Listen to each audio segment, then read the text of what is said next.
اب آپ الحمدللہ جب آپ کہتے ہو تو نہ ذہن میں تعریف ہوتی ہے نہ شکر ہوتا ہے، بلکہ الفاظ یہ ہوتے ہیں بس آپ صبر ہی کر سکتے ہیں. اور صبر کے لیے ہم نے نئی تعبیر کیا نکالی ہے؟ بس جی الحمدللہ. ٹھیک ہے، لیکن ہونا کیا چاہیے؟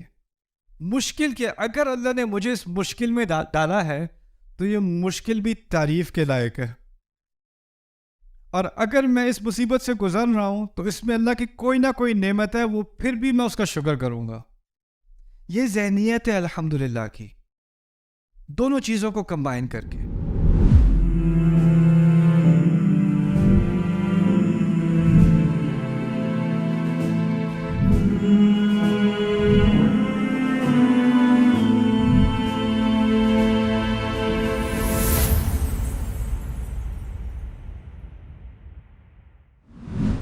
پھر ایک عجیب بلاغت ہے قرآن کی. اگر کہا ہوتا، اگر کوئی کہے الشکر والثناء للہ، اردو میں تو ہم دو لفظوں سے ترجمہ کریں گے نا، کیونکہ ہمارے پاس ایک لفظ ایسا نہیں ہے جو ان دونوں کو جمع کر دے ایک میں. تو ہم اردو میں ترجمہ کریں گے شکر اور ثنا اللہ کی ہے یا اللہ کے لیے ہے. اگر ہم عربی میں کہیں الشکر والثناء للہ، جس طرح ہم اردو میں دو لفظ استعمال کر رہے ہیں اسی طرح اگر ہم عربی میں بھی دو لفظ استعمال کر لیں تو کیا فرق پڑے گا؟ بات تو پھر بھی ایک ہی ہو گئی نا. حمد میں دو الفاظ آ گئے، اسی طرح شکر اور ثنا میں دو الفاظ آ گئے. تو اصل میں عربی زبان اللہ تعالیٰ نے اس لیے چنی کہ اس کے اندر بہت زیادہ سینسٹیوٹی ہے، بہت حساسیت ہے. اگر آپ دو لفظ استعمال کرو گے نا تو اس کے معنی بدل جاتے ہیں. ایک معنی یہ ہوتا ہے کہ کچھ چیزوں کے لیے شکر اور کچھ اور چیزوں کے لیے ثنا. اگر آپ دو لفظ استعمال کرو گے تو اس کا مطلب لازمی یہ نہیں رہتا کہ ایک ہی چیز کے لیے شکر اور ثنا اکٹھے ہیں. شکر کبھی اور ثنا کبھی اور. جیسے آپ کہیں یہ سائیکل اور یہ گاڑی میرے استعمال میں ہے، اگر آپ دونوں کو کہیں اس کا مطلب یہ بھی ہو سکتا ہے کہ کبھی کبھی سائیکل اور کبھی کبھی گاڑی، اکٹھی نہیں، اکٹھی بہت مشکل ہو جائے گی. تو اسی طرح الشکر والثناء للہ، دونوں کو اکٹھا کرنا اللہ تعالیٰ نے ایک لفظ کے اندر کر کے ایک ایسی بات کہہ دی جو اگر دو لفظ بھی استعمال کیے جاتے وہ بات نہ ہوتی. اب یہ دونوں اکٹھے چل رہے ہیں. بات سمجھ آ گئی؟ تو یہ پہلا فرق ہے الحمدللہ اور الشکر للہ اور الثناء للہ کے درمیان. ایک اور بات پھر میں آپ کی پہلی بریک دیتا ہوں. آپ انٹروڈکشن کافی لمبا تھا، یہ چیز مجھے عادت ڈالنی پڑے گی پاکستانی انٹروڈکشنز کی. میں دنیا میں کہیں بھی جاتا ہوں انٹروڈکشنز نہیں ہوتے، یہاں ہوتے ہیں. ایک یونیورسٹی میں یہاں پہ گیا تھا، وہاں پہ 6 انٹروڈکشنز تھے. انٹروڈکشن کرنے والے نے اگلے انٹروڈکشن کرنے والے کا انٹروڈکشن کیا، پھر انہوں نے اس اگلے وہ ایک پوری ایک جس طرح حدیث میں روایت ہوتی ہے نا عن کذا و کذا و کذا. اور میں سمجھا تیسرے والے کے بعد میری باری آنے والی ہے، تو وہ کہتے ہیں اب کسی مزید تاخیر کے بغیر ہم دعوت دیتے ہیں فلانے فلانے. and I was like wow okay میں پھر بیٹھ جاؤں. لیکن خیر، میں چاہتا ہوں کہ آپ کا فوکس رہے، تو میں آپ کو ایک اور بات اس سیشن میں بتاؤں گا، اور وہ ہے خطبے میں. آپ نے کبھی سنا ہوگا جمعے کا خطبہ، اگر آپ ٹائم پہ جاتے ہو تو خطیب جب اپنا خطبہ شروع کرتا ہے تو شروع میں کہتا ہے ان الحمد للہ. سنا ہے کبھی؟ الحمدللہ نہیں کہتا، کیا کہتا ہے؟ ان الحمد للہ. اب ان کا اضافہ آ گیا خطبے میں. ان کا کیا مطلب ہے؟ بے شک تو بڑا اچھا لفظ ہے. اگر فاتحہ میں کہہ دوں ان الحمد للہ، کیا فرق پڑ جائے گا؟ بلکہ یہ تو ایک زیادہ قوی سٹیٹمنٹ بن جائے گی نا. بے شک ہم تعریف اور شکر اللہ کے لیے. تو ان نہ کہنے سے یا نہ کہنے سے کیا فرق پڑتا ہے؟ اس کی 2 وجوہات ہیں. پہلی وجہ وہ یہ ہے کہ اس کو سمجھنے کے لیے عربی میں ٹیکنیکل الفاظ ہیں، لیکن میں آپ کو آسان زبان میں سمجھاؤں گا. عربی میں کہتے ہیں خبر انشائی، خبری کلام انشائی. لیکن عام زبان میں آپ کبھی کبھی زبان استعمال کرتے ہو معلومات دینے کے لیے. آپ سے کوئی پوچھے موسم کیسا ہے؟ اچھا ہے. آپ نے معلومات دے دیں. کیا حال چال ہے؟ ٹھیک ٹھاک ہوں. آپ نے معلومات دے دیں. کبھی کبھی منہ کھلتا ہے کسی سے بات کرنے کے لیے، آپ اس تک کوئی معلومات پہنچا رہے ہو، وہ خبر دے رہے ہو، اس کو کلام خبری کہتے ہیں. کبھی کبھی آپ کا منہ کھلتا ہے، اس میں معلومات نہیں ہوتی، اس میں صرف جذبات ہوتے ہیں. میں آپ کو مثال دیتا ہوں. فرض کریں آپ نے یہاں پر آپ کی سیٹ ہے, بریک ہوئی, آپ بریک میں چلے گئے اور آپ کو پتا ہے کہ کوئی آپ کی سیٹ میں بیٹھنے والا تھا, تو بریک کے فوراً بعد آپ بھاگ کے واپس آئے اور اپنی سیٹ میں واپس آ کے بیٹھ گئے. ابھی کوئی بھی نہیں بیٹھا, آپ کو چین آ گیا کہ آپ اپنی سیٹ پہ واپس آ کے بیٹھ گئے. بیٹھتے ساتھ ہی کہا الحمدللہ. کوئی سننے والا تو تھا نہیں, آپ نے کسی کو سکھایا نہیں الحمدللہ, آپ نے اپنی دل کی آواز کہی ہے نا, اپنے جذبات کا اظہار کیا ہے. اسی طرح اگر ہم کہیں میں کال کر کے تھک گیا ہوں, کال اٹھا ہی نہیں رہے, کہاں غائب ہو گئے, کہاں غائب ہو گئے, پھر ٹیکسٹ میسج آ گیا سروس خراب ہے, میں ٹھیک ہوں. جب ٹیکسٹ میسج آ گیا تو کیا کہتا ہے انسان؟ الحمدللہ. کوئی ہو نہ ہو الحمدللہ. ابھی میں آپ کو سکھا رہا ہوں الحمدللہ کے بارے میں, کچھ بات کر رہا ہوں, تو ابھی میں معلومات پیش کر رہا ہوں. سیشن ختم ہو جائے, سیشن صحیح جائے, وہاں بیٹھ کے میں کہوں گا الحمدللہ, وہ میرے جذبات کا اظہار ہے نہیں. تو یہ بات واضح ہو گئی. کبھی کبھی ہم بات کرتے ہیں معلومات کے لیے, معلومات دینے کے لیے, کبھی کبھی ہم بات کرتے ہیں اپنے جذبات کا اظہار کرنے کے لیے. عربی کا ایک قاعدہ ہے کہ اگر آپ انا استعمال کرو گے نا, تو وہ صرف معلومات کے لیے ہو سکتا ہے, جذبات کے لیے نہیں. انا کا مقصد ہے خبری کلام. انا اگر میں استعمال کروں گا تو میں کسی اور کو کوئی بات سمجھانے لگا ہوں, کسی اور کے لیے میں نے یہ لفظ استعمال کیا ہے, اپنے لیے نہیں. اگر میں انا استعمال نہ کروں تو ہو سکتا ہے کہ وہ کلام, وہ بات معلومات کے لیے ہو, اور یہ بھی ہو سکتا ہے کہ وہ جذبات کے لیے ہو. اس میں دونوں پاسبلٹیز رہ جاتی ہیں. اب فاتحہ میں کبھی کبھی آپ فاتحہ پڑھیں گے کسی کو دعوت دینے کے لیے. آپ اندازہ کرو قریش کے زمانے میں کوئی فاتحہ پڑھ رہا ہو, کوئی صحابی فاتحہ پڑھ رہے ہوں, اور کوئی مشرک پاس سے گزرے, اس کو معلومات ملی نا. لیکن ہو سکتا ہے اسی وقت جو صحابی وہ فاتحہ پڑھ رہے ہیں وہ اپنے دل سے پڑھ رہے ہیں, اپنے لیے پڑھ رہے ہیں, یعنی اس کے دونوں اثرات باقی رہ گئے انا نکالنے کی وجہ سے. یہ بات سمجھ میں آ گئی؟ پھر خطیب کیوں کہتا ہے ان الحمدللہ؟ اس کی کیا توق بنتی ہے؟ کیونکہ خطیب کا اصل مسئلہ اپنے سے بات کرنا ہے کہ آپ سے بات کرنا ہے. آپ کو معلومات پہنچانی ہے, آپ کو یاد دہانی کرانی ہے, تو انا کا لفظ وہاں اس کی سینس بنتی ہے. پھر دوسری چیز عربی کے قواعد کی بنیاد, یہ ذرا گہری بات ہے, اس کو ذرا غور سے سمجھ لینا. عربی میں 3 طرح کی آڈینس ہوتی ہے, 3 طرح کے سننے والے. بلاغت میں ہم پڑھتے ہیں 3 طرح کے سننے والے ہوتے ہیں. ایک سننے والا وہ ہے جس کو آپ کی بات سے کوئی انکار نہیں ہے, وہ آپ کا نہ مخالف ہے نہ حامی ہے, کوئی انکار نہیں, نیوٹرل ہے, ٹھیک ہے. ایک ایسا شخص ہے جس کو آپ کی بات پہ لگتا ہے شک ہوگا, اس کو پوری طرح اعتماد نہیں ہے آپ کی بات پہ. اگر کوئی کہے نعمان علی خان آ گئے, ہاں آ گئے, واقعی وہ جو واقعی ہے نا وہ کیا ہے, اس کو آپ کی بات پہ یقین نہیں ہے. تیسرا ہے جو آپ کی بات سے اختلاف کرتا ہے. 3 طرح کی آڈینس ہے, اتفاق کرنے والا, شک کرنے والا, اور انکار کرنے والا. 3. عربی میں جب آپ بات میں زور ڈالتے ہو نا انا کے ذریعے, اور بھی الفاظ ہیں, جب آپ ایک زور ڈالتے ہو نا تو اس کا مقصد ہوتا ہے کسی ایسے شخص سے بات کرنا جس کے دل میں شک ہو.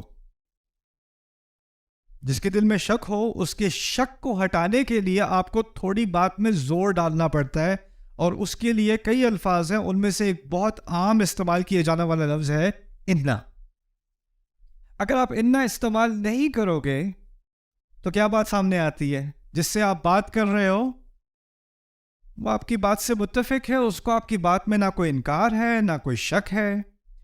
فاتحہ میں انا نہ استعمال کرنے سے اللہ تعالیٰ نے یہ درس بھی سکھا دیا کہ یہ بات, یہ حقیقت الحمدللہ, یہ ہر انسان کی روح کے اندر, اس کی روح کو اس سے اتفاق ہے, چاہے وہ باہر سے ہندو ہو, باہر سے عیسائی ہو, باہر سے ایتھیسٹ ہو, باہر سے جاہل ہو, جو بھی ہو, اندر سے حقیقت یہ کہ اس کو اتفاق ہے. اس کی فطرت سے بات کی جا رہی ہے, اسی لیے اس کو صورت الفطرہ بھی کہا گیا ہے. یہ فطرت کی صورت ہے, انسان کی نیچر میں اس نتیجے کو قبول کرنا ہے. اور اس لیے وہاں انا کے ڈالنے سے اس کے اثر پر کمی آ جاتی. کبھی کبھی ہم سمجھتے ہیں زیادہ الفاظ استعمال کرو گے تو زیادہ اثر ہوگا. نہیں نہیں نہیں, کبھی کبھی کم الفاظ استعمال کرنے سے اثر بڑھ جاتا ہے. تو یہاں انا والی بات سمجھ میں آ گئی. میں یہ بس ایک ایکسپیریمنٹ ہے ابھی. اللہ تعالیٰ کی تعریف اور اللہ کے شکر کی جو تعبیر قرآن نے استعمال کی الحمدللہ, وہ کتنے اور طریقے سے ہم کہہ سکتے تھے, اور اگر ان میں سے کوئی اور طریقہ ہم استعمال کریں تو کیا فرق پڑتا ہے؟ اگر ہم کہتے ہیں قرآن اتنا پرفیکٹ ہے, اس میں کوئی لفظ اپنی جگہ سے بدل نہیں سکتا, تو چلو یہ ایکسپیریمنٹ کرتے ہیں, تھوڑے تھوڑے بدل کے دیکھتے ہیں کیا فرق پڑ جاتا ہے. ایک اور ابھی لگتا ہے آپ اتنا نہیں سوئے ابھی, تو میں ایک اور آپ کے سامنے رکھ دوں. عید کی نماز جب ہم جاتے ہیں تو کیا پڑھتے ہیں؟ رستے میں تکبیرات پڑھتے ہیں, اللہ اکبر لا الہ الا اللہ واللہ اکبر وللہ الحمد. الحمدللہ نہیں کہتے, وللہ الحمد کہتے. یعنی اس جملے کو ہم نے الٹ دیا. عام طور پہ الحمد پہلے, للہ بعد میں, لیکن یہاں پر للہ پہلے اور حمد بعد میں. یہ فلپ کر دیا ہم نے. یہ کیوں؟ اور قرآن میں 6 مرتبہ غالباً الحمدللہ کا لفظ استعمال ہوا ہے, لیکن ایک مرتبہ للہ الحمد بھی استعمال ہوا ہے سورۃ الجاثیہ میں. فللہ الحمد رب السماوات ورب الارض رب العالمین وله الکبریاء فی السماوات والارض وهو العزیز الحکیم. للہ الحمد بھی استعمال ہوا ہے. تو عربی میں حمد کے 2 طریقے قرآن میں پائے جاتے ہیں, للہ الحمد اور الحمدللہ. فرق کیا ہوا؟ اصل میں قرآن میں کبھی کبھی اس ترتیب کے بدلنے سے معنی میں فرق آ جاتا ہے, اور اس ترتیب کے بدلنے سے بھی ایک فرق جو آتا ہے وہ ہے صرف کا اضافہ. للہ الحمد کا ترجمہ ہوگا حمد صرف اللہ کے لیے. الحمدللہ کا معنی ہوگا حمد اللہ کے لیے. لیکن للہ الحمد, حمد صرف اللہ کے لیے. پھر یہی بات سامنے آتی ہے, صرف کہنے سے بات میں زیادہ قوت آتی ہے. تو فاتحہ میں اگر للہ الحمد کہا ہوتا اور شروع سے یہ بات سکھا دی گئی ہوتی کہ ہم صرف اور صرف اللہ کے لیے, تو وہاں صرف کا لفظ استعمال کیوں نہیں کیا؟ الحمدللہ کیوں کہہ دیا؟ اس کو سمجھنے کے لیے پہلے جاثیہ کی طرف, میں نے کہا تھا سورۃ الجاثیہ میں للہ الحمد ہے نا. شروع سے سورۃ الجاثیہ کی شروعات سے مشرکون کے ساتھ ایک مقابلہ ہے. مشرکوں کے عقائد پر حملہ کیا جا رہا ہے. اللہ تعالیٰ کی وحدانیت کی دلائل دی جا رہی ہیں. کیوں ایک اللہ کو مانو, اس کے ساتھ باقیوں کو شریک کیوں نہ ٹھہراؤ. اور اس تمام بات کے آخر میں کہا حمد صرف اللہ کے لیے ہے. کیونکہ بات کس سے کی جا رہی ہے؟ شرک کرنے والے سے. اس سے اگر آپ کہو حمد اللہ کی کرو, تو وہ کہے گا وہ تو میں کرتا ہی ہوں, اور ساتھ میں یہ کچھ اور بھی ہیں ان کے بھی کرتا ہوں. یعنی اس کو الحمدللہ سے انکار نہیں ہے, اس کو للہ الحمد سے انکار ہے. تو کیونکہ اس کو شرک ہے نا اس کا مسئلہ, تو اس کے شرک کے حل کے لیے اس سے کہا گیا للہ الحمد. لیکن فاتحہ میں کیا مشرکون سے بات ہو رہی ہے؟ فاتحہ میں کس سے بات ہو رہی ہے؟ ہر انسان سے, اور ہر انسان کی فطرت سے. اور انسان کی فطرت کے اندر یہ ڈیبیٹ ہے ہی نہیں, یہ مسئلہ ہے ہی نہیں کہ ایک سے زیادہ رب ہے کہ نہیں. ہمارے اندرون ہماری گہرائیوں کے اندر ایک رب ہے. اسی لیے الحمدللہ جو بات دل میں ہے وہی سامنے آ گئی الحمدللہ. اسی لیے وہاں للہ الحمد نہیں ہے. اوکے, کسی نے بہت اچھا سوال پوچھا پچھلے لیکچر کے بارے میں. عید کی نماز پہ ہم للہ الحمد کیوں کہتے ہیں؟ میں نے کیا کہا تھا للہ الحمد کے بارے میں؟ کیا معنی ہے اس کے؟ ہم صرف اللہ کے لیے. اور وہ تو کسی مشرک کی مخالفت میں آپ کہو گے نا کہ ہم صرف اللہ کے لیے, تو آپ عید کی نماز پڑھنے جا رہے ہو, اس میں کہاں مشرکین آ گئے؟ عید کی نماز کھل کر تکبیر کرنا یہ فتح مکہ کے بعد ہوا ہے, جب بت سارے ٹوٹ چکے, اور اب مسلمان نماز پڑھنے جا رہے ہیں پہلی دفعہ, اور مکے میں اس بات کا مظاہرہ ہو رہا ہے کہ اب سے حمد صرف اللہ کے لیے ہوگی. اب بڑائی صرف اللہ. اللہ اکبر، اللہ اکبر، لا الہ الا اللہ، اللہ اکبر، اللہ اکبر، وللہ الحمد. وہاں اس بات کی سینس بنتی ہے، اور اسی کو ہم ہمیشہ سیلیبریٹ کر رہے ہیں، اسی فتح کو. وہاں شرک کا خاتمہ ہوا ہے اور صرف ایک رب کی حمد ہم نے کرنی ہے، اسی لیے وہاں پر للہ الحمد کی سینس بنتی ہے، اس کی حکمت ہوتی ہے. ٹھیک. اچھا، آگے ہے، یہ بھی کہہ سکتے ہیں عربی میں للہ حمدن. حمدن الف لام کے بغیر، ال کے بغیر. اگر آپ للہ حمدن کہیں گے تو اس کا معنی یہ ہوگا کچھ حمد اللہ کے لیے. وہ تو آپ کو ویسے ہی واضح ہو جائے گا کیوں مناسب نہیں ہے. ال استقراق بھی کہتے ہیں اسے. ال سے کیا بنتا ہے؟ تمام حمد اللہ تعالیٰ کے لیے. اور یہ قرآن کا فلسفہ ہے، تمام حمد اللہ تعالیٰ کے لیے. دیکھیں، میری زندگی میں، آپ کی زندگی میں، ہم نے کچھ چیزیں، کچھ کامیابیاں ہمیں ملی ہیں زندگی میں. آپ کالج یونیورسٹی سے گریجویٹ ہوئے ہو، آپ کو کوئی جاب ملی ہے، آپ کو کوئی بزنس سکسیزفل ہوا ہے. یہ تمام جو کامیابیاں ہمیں زندگی میں ملتی ہیں، یہ اصل میں ہماری نہیں ہے. اصل میں یہ میری کامیابی نہیں ہے. میرے ہاتھ میں صرف کوشش ہے. اور یہ ساری کامیابیاں، ان کو آپ نتیجہ کہہ لیں، نتیجہ میرے ذمہ ہے ہی نہیں. میرے ہاتھ میں صرف اللہ نے کوشش دی ہے، اور اس نے اپنے ہاتھ میں ہمیشہ کیا رکھا ہے؟ نتیجہ. اب دنیا کی نظر میں اگر کوئی مشہور ہو گیا تو مشہوری بھی ایک طرح کی کامیابی سمجھی جاتی ہے. تو کہتے ہیں ماشاءاللہ آپ تو بڑے مشہور ہو گئے، آپ تو بڑے یہ ہو گئے. مشہوری اس سے نہیں آئی. مشہوری کہاں سے آئی تھی؟ اللہ سے آئی تھی. آپ کا بزنس تو بڑا چل گیا، انویسٹمنٹ اس نے کی ہے، محنت اس نے کی ہے، لیکن جو بزنس چلا ہے نا، وہ کس نے چلایا ہے؟ وہ اللہ نے چلایا ہے. تو ہم کہتے ہیں نا تمام حمد اللہ کے لیے. وہ کیا ہے کہ کوشش تو میں نے کی ہے، لیکن اللہ کی قدر میں مجھ سے کہیں زیادہ کوشش کرنے والے ہیں جس کو اللہ نے نتیجہ نہیں دیا. مجھ سے کہیں زیادہ ذہین ہے، مجھ سے کہیں زیادہ عقل مند ہے، جن کو اللہ نے یہ موقع نہیں دیا، جن کے لیے دروازے نہیں کھولے. اور یہ میرے لیے اس لیے نہیں کھولے کہ میں زیادہ مستحق ہوں. کبھی اللہ امتحان لیتا ہے زیادہ دینے سے، کبھی اللہ امتحان لیتا ہے کم دینے سے. الحمدللہ سے یہ بات ذہن میں ہمیشہ رہتی ہے کہ جو کچھ اچھا آ رہا ہے نا میری زندگی میں بھی، آپ کی زندگی میں بھی، وہ اصل میں ہمارا کارنامہ ہے ہی نہیں. وہ اصل میں اللہ تعالیٰ کی طرف سے. وَأَن لَيْسَ لِلْإِنسَانِ إِلَّا مَا سَعَى. انسان کی ملکیت میں کوئی چیز ہے ہی نہیں سوائے ان کوششوں کے جو اس نے کی. کوشش کے علاوہ کچھ نہیں ہے میرا. کوئی مجھے کہتے ہیں ماشاء اللہ آپ کو تو بہت لوگ سنتے ہیں. میں نے کہا میں تھوڑی سناتا ہوں، جو میں بول رہا ہوں وہ میری کوشش ہے. جو اللہ تعالیٰ کسی کے دل میں ڈال رہا ہے کہ اس کی بات سن لو، وہ میری طرف سے تھوڑی آیا ہے، وہ تو اللہ تعالیٰ کی طرف سے آیا ہے. اور وہی بات کوئی سنے اور کہے اس سے میری زندگی بدل گئی، اور وہی بات کوئی اور سنے اور کہے یہ کیا بکواس کر رہا ہے، یہ کیا بورنگ بات کر رہا ہے، میں اپنا ٹائم برباد نہیں کر رہا یہاں پہ.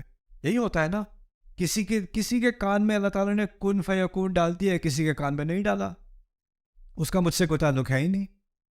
یہ بھی الحمدللہ کا ایک نتیجہ ہے. اچھا آگے چلتے ہیں للہ الحمد سے. ہاں یہ ایک اہم لیسن ہے اس کا. عربی گرامر کو اب مجھے اردو میں کچھ سمجھانا پڑے گا. اسم اور فعل کا فرق. اردو میں آپ نے سیکھا ہوگا فعل ماضی، فعل حال، فعل مستقبل. ایک زمانے میں سیکھا ہوگا جب جیل میں تھے، اسکول میں تھے. اچھا، فعل حال، فعل ماضی، فعل حال، فعل مستقبل. اسم کا کوئی صیغہ نہیں ہوتا ہے. اس میں حال، اس میں ماضی، اس میں مستقبل. اسم کا کوئی ٹینس نہیں ہوتا، نہ وہ ماضی میں ہوتا ہے، نہ حال میں ہوتا ہے، نہ مستقبل میں ہوتا ہے. جیسے یہ میز ہے، میز کا نہ ماضی ہے، نہ حال ہے، نہ مستقبل ہے. اس کا کوئی، لیکن میں کہوں کھایا، بیٹھا، پڑھا، تو پڑھنے کا ایک ماضی ہے میں نے کل پڑھا، یا میں ابھی پڑھ رہا ہوں، یا میں کل پڑھوں گا. یعنی افعال کا یا تو ماضی ہوتا ہے، یا حال ہوتا ہے، یا مستقبل ہوتا ہے. اگر میں کہوں میں اللہ کی حمد کرتا ہوں، میں اللہ کی حمد کرتا ہوں، میں نے فعل استعمال کیا کہ نہیں؟ فعل استعمال کیا نا. تو اگر کہا ہوتا احمد اللہ، میں اللہ کی حمد کرتا ہوں، بات تو پھر بھی ٹھیک ہوتی. احمد اللہ رب العالمین الرحمن الرحیم مالک یوم الدین، ایسے ہو جاتی بات. یا ہم کہتے نحمد اللہ، جیسے خطیب کہتا ہے شروع میں، آپ کے سونے سے پہلے آپ نے سنا ہوگا ان الحمد للہ نحمدہ ونستعینہ، سنا ہے کبھی؟ نحمدہ، ہم اس کی حمد کرتے ہیں، عربی میں کہتے ہیں ہم اس کی حمد کرتے ہیں. تو یہ فعل کا استعمال ہے. قرآن نے کیا کہا ہے؟ حمد اللہ تعالیٰ کی ہے. جیسے میں کہوں یہ میز اس ادارے کی ہے، تو حمد کا لفظ جو قرآن نے استعمال کیا ہے وہ فعل استعمال کیا یا اسم استعمال کیا ہے؟ اسم استعمال کیا ہے. تو اسم استعمال کرنے میں اور فعل استعمال کرنے میں کیا فرق پڑ جاتا ہے، یہ بات سمجھ لیں. پہلی بات میں نے کہی تھی فعل تو 3 طرح کے ہوتے ہیں، یا تو ماضی میں، یا حال میں، یا مستقبل میں. فرض کرو میں کہوں میں حمد کرتا ہوں، پہلی بات یہ کہ کس سیدھے میں بات ہو رہی ہے، ماضی، حال اور مستقبل. کس میں بات کی میں نے؟ حال میں. یعنی میں نے اس بات کی کوئی ضمانت دی کہ میں ماضی میں بھی کر رہا تھا، اور نہ میں نے اس بات کا ذکر کیا کہ میں مستقبل میں کروں گا، نہ وہ میرے بس کی بات ہے. اور اگر آپ ماضی میں پیچھے جاتے جاؤ تو ایک وقت تھا جب میں کچھ تھا ہی نہیں، لیکن حمد پھر بھی تھی. اور ایک وقت مستقبل میں آنے والا ہے جب میں کچھ ہوں گا ہی نہیں، لیکن حمد پھر بھی ہوگی. تو اس بات کی ضرورت ہے کہ حمد ایسی ہو جو نہ ماضی میں پھنسی ہو، نہ حال میں، اور نہ مستقبل میں. اور اگر آپ نے کوئی ایسا لفظ استعمال کرنا ہے جو وقت کی قید میں پھنسا ہوا نہ ہو تو وہ فعل تو ہو نہیں سکتا. وہ کیا ہونا ہے؟ الحمدللہ. یعنی اس میں اب وقت کی قید نہیں رہی. دوسری بات، جب فعل ہوتا ہے نا کوئی کام، تو اس کا فاعل بھی ہوتا ہے، کرنے والا. میں نے کہا تھا میں حمد کرتا ہوں، کرنے والا کون ہوا؟ میں. اگر میں کہوں ہم حمد کرتے ہیں تو کرنے والے کون ہوئے؟ ہم. اگر میں کہوں تمام مخلوق یا تمام کائنات حمد کرتی ہے تو کرنے والے کون ہوئی؟ تمام کائنات. لیکن جب میں کہوں حمد اللہ کے لیے ہے، جیسے قرآن نے کہا ہے الحمدللہ، حمد اللہ کے لیے ہے، کسی کرنے والے کا ذکر ہے؟ نہ. حمد اللہ کے لیے میں وقت کی قید نہیں ہے اور کسی کرنے والے کا ذکر نہیں ہے، کیونکہ تمام کائنات ہو نہ ہو حمد ہمیشہ رہے گی. حمد اس کائنات سے پہلے بھی تھی، حمد اس کائنات کے بعد بھی ہوگی. ایسی حمد اللہ تعالیٰ کی جو نہ وقت کی قید میں ہو، نہ کسی کے حمد کرنے والے کی قید میں ہو. سبحان اللہ، الحمدللہ. اگر کہا ہوتا یحمد جمیع الخلائق اللہ، یا یحمد اللہ جمیع الخلائق، تمام مخلوقات اللہ تعالیٰ کی حمد کرتے ہیں، یا کرتے تھے، یا کرتے رہیں گے، تو پھر ہم ایک طرح سے کم ہو جاتی. اس کا دار و مدار ہوتا مخلوق پر. مخلوق ہے تو حمد ہے، مخلوق نہیں تو حمد نہیں. اگر میں کہوں میں حمد کرتا ہوں، میں ہوں تو حمد ہے، میں نہیں تو حمد نہیں. لیکن اللہ تعالیٰ کہتا ہے حمد اللہ کی ہے، میں ہوں نہ ہوں حمد پھر بھی ہے. اس سے ایک اور بات بھی سامنے آتی ہے. جو لوگوں کا اللہ تعالیٰ پر ایمان نہیں ہے نا، وہ کہتے ہیں یار تم کیسے خدا کی عبادت کرتے ہو، تمہیں کیا مصیبت ہے، اس خدا کو کیا ضرورت ہے کہ تم اس کے سامنے نمازیں پڑھو، سجدے کرو، کیا شوق ہے اسے اپنی تعریف کروانے کا. کیونکہ دنیا میں جس کو اپنی تعریف کروانے کا شوق ہے وہ بہت متکبر ہوتا ہے. تو یہ کس قسم کا خدا ہے تو اس کو اپنی تعریف کروانے کا شوق ہے؟ اس کے جواب میں الحمدللہ کافی ہے.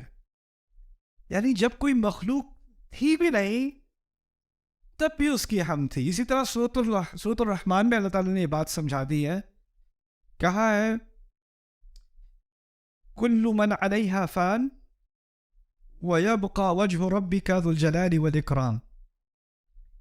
دیکھیں جلال کس چیز کو کہتے ہیں؟ جلال کہتے ہیں جب کسی بادشاہ کی بادشاہی کو بیان کیا جا رہا ہو نا وہ جلال ہوتا ہے.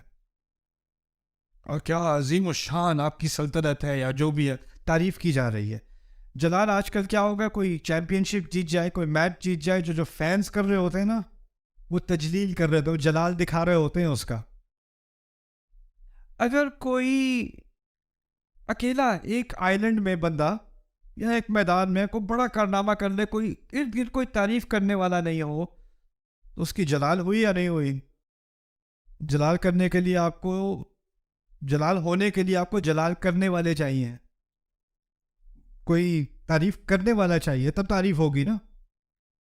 اللہ تعالیٰ فرما رہے ہیں تمام چیزیں ختم ہو جائیں گی اس دنیا میں, جب کل من علیہا فان, تمام فانی ہو جائیں گے, ختم ہو جائیں گے, لیکن تیرے رب کا چہرہ ذوالجلال, جلال والا باقی رہے گا.